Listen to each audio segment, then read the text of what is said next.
మీరు దేశంలో ప్రతిదీ గమనిస్తూ ఉండండి. ప్రధాని నుంచి ముఖ్యమంత్రి వరకు, కేంద్ర మంత్రి నుంచి రాష్ట్ర మంత్రి వరకు, జాతీయ మీడియా నుండి జాతి మీడియా వరకు, ఆర్థికవేత్తల దగ్గర నుంచి అకౌంటెంట్ల వరకు, ప్రతి ఒక్కరి దగ్గర నుంచి వచ్చే మాట ఏంటి?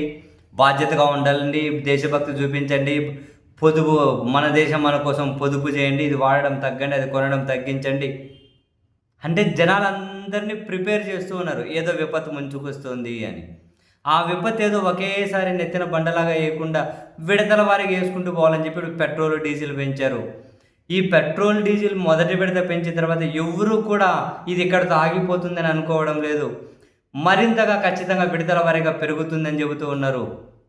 కోటక్ మహీంద్రా వాళ్ళు చెప్పినా, ఇంకో ఆర్థిక సంస్థ చెప్పినా కనీసం 20 నుంచి 25 రూపాయల వరకు పెరుగుతుంది. అది రేపా 10 రోజులకా 25 రోజులకైనా తెలియదు, ఖచ్చితంగా పెరుగుతుంది అని ఒక అంచనా తాజాగా కూడా వాళ్ళు వెలువరించారు. అంటే పెరగక తప్పదు, ఇప్పుడు పెరిగింది ఇంకా పెరుగుతుంది అని.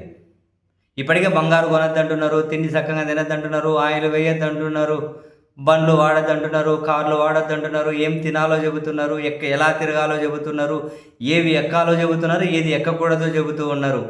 ఇప్పుడు ఇంకా వీళ్ళందరూ మనల్ని ప్రిపేర్ చేస్తున్నది ముందుంది ముసళ్ళ పండగ. ఇప్పుడు ఈ ట్రైలర్కే చూసుకున్న పెట్రోల్ డీజిల్ రేట్లు పెరిగాయా? బై డిఫాల్ట్గా రవాణా పెరుగుతుందా? రవాణా పెరిగితే నిత్యావసర సరుకుల ధరలు ఖచ్చితంగా పెరుగుతుందా?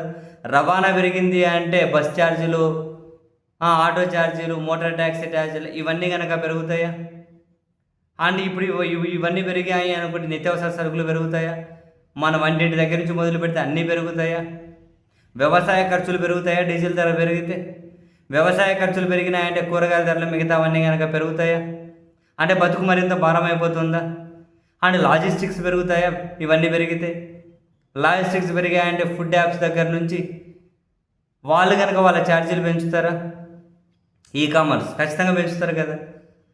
మరి ఇంకా పెరగంది ఏముంటుంది? అంటే మీ అందరి దూల తీరబోతుంది, ముందే ప్రిపేర్ అవ్వండి అని చెప్పి ప్రధాని నుంచి ముఖ్యమంత్రి వరకు, జాతీయ మీడియా నుంచి జాతీయ మీడియా వరకు, కేంద్ర మంత్రి నుంచి రాష్ట్ర మంత్రి వరకు అందరూ మనల్ని ప్రిపేర్ చేస్తూ ఉన్నారు. ముందుంది ముసళ్ళ పండగ. అందుకని పాలకుల వైఫల్యం మీద చర్చ జరగకుండా జనాల్ని ముందే బాధ్యత అనే దాన్ని తగిలిస్తున్నారు, మెల్లో వేసి బాధ్యతగా ఉండు అని. ఎవడైనా ప్రభుత్వాన్ని విమర్శించాడనుకో, దేశం కోసం మాత్రం బాధ్యతగా ఉండలేవా? ఒకడు దేశం అంటాడు, దేశభక్తి అంటాడు, ఇంకోడు మతం అంటాడు, ఇంకొకటి దేవుడు అంటాడు, ఇంకోడు మొత్తం ద్వేషాన్ని ప్రదర్శించే వాళ్ళు వాట్సాప్ సోషల్ మీడియాలో బయటపడిపోతారు. ఎటు 10 పైసలకు పనికిరాని జర్నలిస్ట్ అని ట్యాగులు తగిలించుకున్న వాళ్ళు సోది కబుర్లు చెప్పుకుంటూ బతికి ఎలా తీస్తున్న వాళ్ళు ఉండనే ఉంటారు. అంటే ఏంటి? ప్రభుత్వం వైఫల్యం చెందిన చర్చ లేదు, నువ్వు ఎంతగానో దూల తీర్చుకోవడానికి సిద్ధపడుతున్నావు అన్న దాని మీదనే నీ దేశభక్తి. నువ్వు ఎంతగానో దూల తీర్చుకోవడానికి సిద్ధపడుతున్నావు అన్న దాని మీదనే నువ్వు బాధ్యతగా ఉన్నావా లేదా అన్నది కానీ వాళ్ళు డిసైడ్ చేస్తారట. సో మొత్తం మీద వీళ్ళందరినీ గమనిస్తే మనకు అర్థమయ్యేది, దూల తీర్చడానికి వాళ్ళు సిద్ధమే, తీర్పించుకోవడానికి మనం కానీ సిద్ధంగానే ఉండాలి. ఇదేం రాత్రి జరగలే. ఎప్పటి నుంచో ఆర్థిక అంతరాలు దేశంలో రాజ్యం వెళ్తూ ఉన్నాయి. కార్పొరేట్ల కోసం ఈ పాలకులు పనిచేస్తున్నారు. డాలర్తో రూపాయి విలువ తగ్గిపోతూ ఉంది. పెట్రోల్ డీజిల్ ధరలు ఎప్పుడూ ఎక్కువ ఉన్నాయి. 70 రూపాయలు ఉన్నప్పుడు కానీ క్రూడ్ ఆయిల్ ధర 95 రూపాయలు పెట్రోల్ డీజిల్ ఉంది రేట్ ఇక్కడ. అదే ఇంతకుముందు క్రూడ్ ఆయిల్ ధర 60-70 రూపాయలు ఉన్నప్పుడు కానీ పెట్రోల్ రేట్ 50 రూపాయల దగ్గరే ఉంది. సో ఎక్కడా కనుక మనం పాలకుల అసమర్థతను, చేతగానితనాన్ని ప్రశ్నించకూడదు. వాళ్ళు ఏం చెబితే అది. కరోనా పోవాలంటే తట్టలు ప్లేట్లు తీసుకొని వచ్చి బాల్కనీలు కట్టి కొట్టని రా, మీరు ఎత్తి కొట్టుకునే అవసరం అయితే అంటే కొట్టుకోవాలి.